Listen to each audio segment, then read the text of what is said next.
Today we're diving into a bizarre chapter of history when taking a bath could be a death sentence.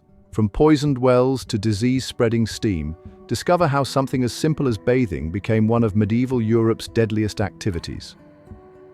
In medieval Europe, the fear of bathing wasn't just a weird superstition, it actually made some sense at the time. Public bathhouses, once popular gathering spots, became linked to spreading the Black Death. The warm, humid air in these spaces was perfect for bacteria to grow, and people sharing the same bathwater easily passed along diseases. Medical experts of the day noticed that people who visited bathhouses often got sick afterward. They didn't understand germs yet, but they could see the connection. This led doctors to warn that hot water opened the body's pores, letting in bad air that could make you sick. The church joined in too, declaring that public bathing led to sinful behavior. Soon, avoiding baths became seen as the safer, more moral choice. Even kings and queens started bragging about how rarely they washed. Let's rewind to ancient Rome, where public bathhouses were the height of luxury and civilization. These weren't just places to get clean, they were like modern-day spas and social clubs combined. Beautiful marble buildings housed heated pools, massage rooms, and even libraries. But fast forward to medieval times, and these once grand buildings became breeding grounds for disease. The problem? Medieval bathhouses kept their water warm by heating it slowly all day long. This created a perfect environment for harmful bacteria to grow. Plus, dozens of people would share the same bathwater, which rarely got changed. Think about it like swimming in a warm soup of whatever germs the last 50 customers brought with them. No wonder these places became known as places where you could catch anything from skin rashes to deadly infections. By the late 1400s, a new threat made people even more scared of bathhouses: syphilis. This nasty disease spread like wildfire across Europe, and doctors quickly noticed it was especially common among bathhouse visitors. The warm water made skin softer and more likely to absorb germs, while sharing towels and bathwater helped the disease spread faster. Cities started shutting down their bathhouses to stop the outbreak. In Venice, nearly 200 bathhouses closed their doors forever. The message was clear: staying dirty was safer than risking a bath. People started using perfumes and changing their clothes instead of washing. They'd wipe their faces with cloth and dust themselves with scented powders. It wasn't great for hygiene, but they thought it was better than catching a deadly disease. The steam rising from medieval bathhouses played a surprising role in spreading the Black Death. People back then believed in something called miasma, the idea that disease traveled through bad-smelling air. They weren't completely wrong. The warm, moist air in bathhouses created perfect conditions for bacteria and helped spread infected droplets between people. When someone with the plague coughed in these steamy rooms, the water vapor carried disease particles further than usual. The heat also made people breathe deeper, taking in more of the contaminated air. Bathhouse workers noticed that disease seemed to spread faster on humid days and in steam-filled rooms. This observation led many cities to pass laws requiring bathhouses to limit their steam and keep windows open. Some places even banned steam rooms entirely during plague outbreaks. Looking back, they were actually onto something, even though they didn't understand the real science behind it. The fear of water spread all the way to the top of society, with many European rulers proudly avoiding baths. Queen Isabella of Spain bragged about only bathing twice in her life, once at birth and once before her wedding. King Louis XIV of France rarely took full baths, instead using perfumes and powders to mask body odor. His doctors actually advised against washing, claiming it would weaken his royal constitution.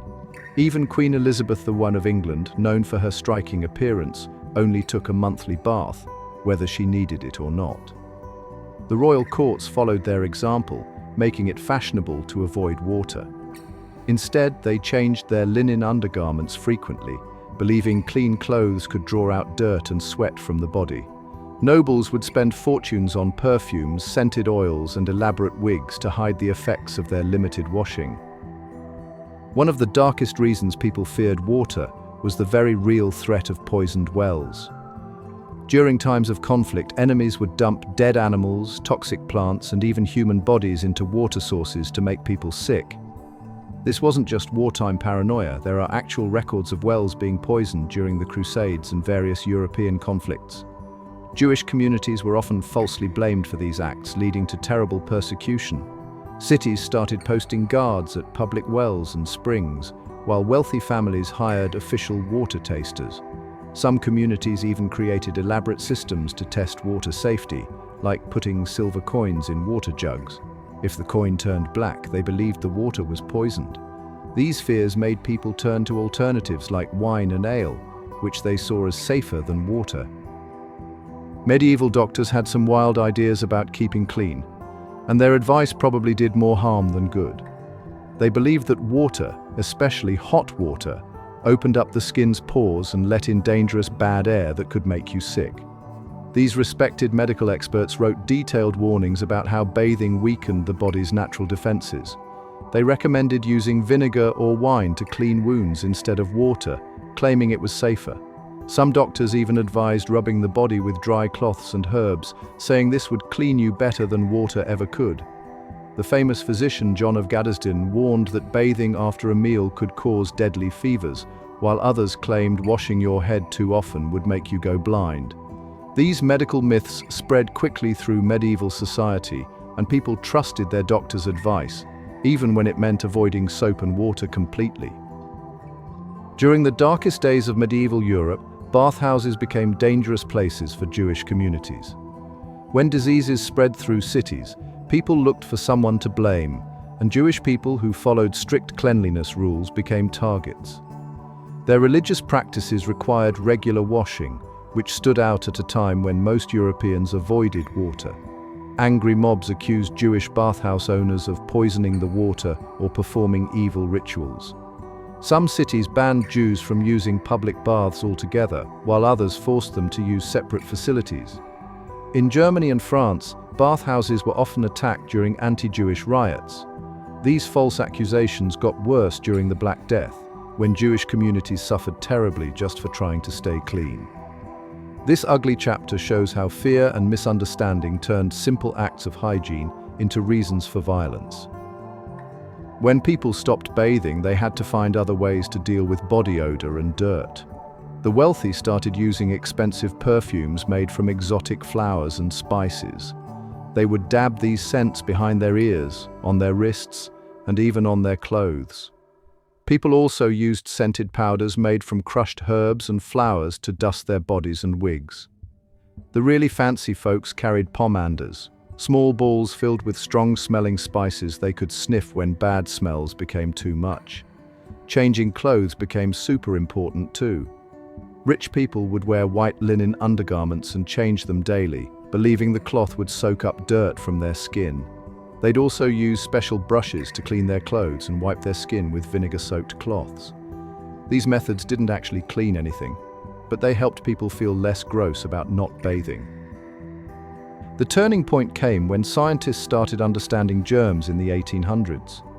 Researchers like Louis Pasteur showed that diseases were caused by tiny organisms, not by bad air or open pores.